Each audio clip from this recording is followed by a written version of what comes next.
তো hey guys, আজই হচ্ছে 1 জানুয়ারি। আচ্ছা, আজকে চলে এসেছি একটা ভিডিও বানাতে। তো মেনলি এতক্ষণ ধরে সকাল থেকে বসে বসে ফোন ঘাটছিলাম, তার ভিডিও দেখছিলাম। তো ইনস্টাগ্রামে মুজুরা দেখলাম কিছুটা। 2026 এসে গেছে, তাও তোমরা কিছু করছো না। যাই হোক, এরকম টাইপের একটু মোটিভেশনাল টাইপের ভিডিও দেখলাম। হঠাৎ করে আমার ইচ্ছা হলো 2026 সালটা কেমন যাবে বলে ইউটিউবে সার্চ করতে গেছি। পাক করে একটা মেসেজ আসছে, আপনার 1.5 GB ডেটার নেটটা শেষ হয়ে গেছে। তারপরে যেই 1.5 GB নেটটা শেষ হলো, তারপরে মনে হলো যে না, করতে হবে, বড় একটা ইউটিউবার হতে হবে। ফেসবুকে যাই, কী হচ্ছে দেখি। ফেসবুকে গেলাম। ফেসবুকে যাওয়ার পরে হঠাৎ একটা বৌদি ভিডিও চোখে এলো।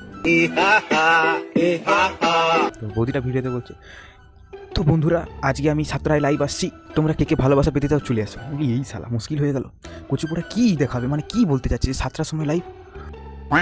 তো আমি চেষ্টা করে বাড়ির কাছ থেকে একটু নেটটা ধার নিলাম। দেখলাম এটাকেই ভাই 500 জন দেখছে। না মানে আমার একটা দাদা আছে যে হচ্ছে ম্যাথে খুব ভালো, তো সে লাইভ করছিল, ভিডিও বানায়। তো সেখানে ভাই 1 জন 2 জন, আর এখানে ভাই মানে শুধু বলছে যে ফেসবুকে ফলোয়ার্স বাড়িয়ে যাও, স্টারের ভালোবাসা নিচে, এখানেই এত ভিড়।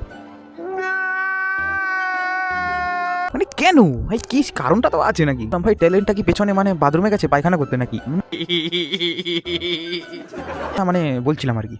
আমি তখনই বললাম যে না, ফেসবুক দেখে আর কিছু হবে না। ঠিক করে ইনস্টাগ্রামে এলাম। ইনস্টাগ্রামে ভাই কি হচ্ছে জানো তো, 30 का गाना सुनेगा नहीं दिल ना दिया। তো যাই হোক, আমি বললাম না, আমার ব্লগটাই ঠিক আছে। তো কালকে থেকে নতুন ব্লগস আসছে, তোমরা যারা দেখতে চাও ফেসবুক থেকেও দেখলে ফলো করে রাখতে পারো, আর ইউটিউব থেকে দেখতে পারলে অবশ্যই ভাই সাবস্ক্রাইবটা করে দিও, কারণ পয়সার প্রচুর দরকার। ঠিক আছে, इसी के साथ आज की मजदूरी यहीं खत्म करते हैं।